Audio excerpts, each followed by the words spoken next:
গোপন সূত্রে খবর পেয়ে কোচবিহার জেলার সিতাই সাগরদিঘি সেতু এলাকায় একটি টোটো আটক করে পুলিশ। দিনহাটার দিক থেকে আসা ওই টোটোতে তল্লাশি চালিয়ে 500 বোতল নিষিদ্ধ কাপ সিরাপ স্কাপ উদ্ধার করা হয়। ঘটনায় ভেতর কামতা এলাকার বাসিন্দা 23 বছরের আবু কালামকে গ্রেপ্তার করেছে পুলিশ। উদ্ধার হওয়া কাপ সিরাপ বাজেয়াপ্ত করা হয়েছে। ঘটনায় এনডিপিএস আইনে নির্দিষ্ট মামলা শুরু করেছে পুলিশ।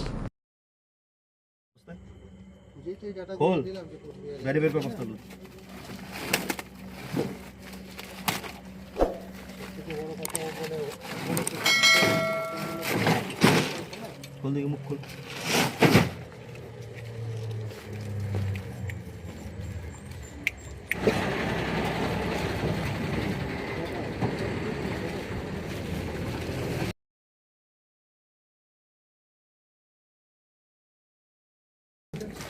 समय तो কথা হচ্ছিল একটা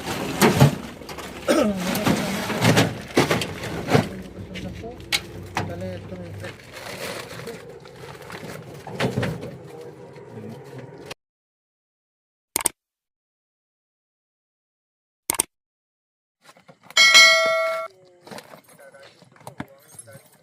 কোথায় দেরি করছ আমার কাছে পাওয়া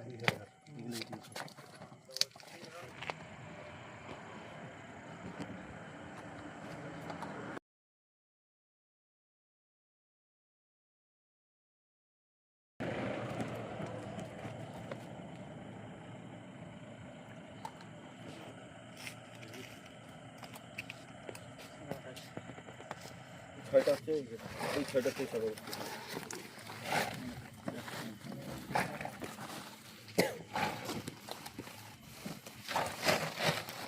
একদম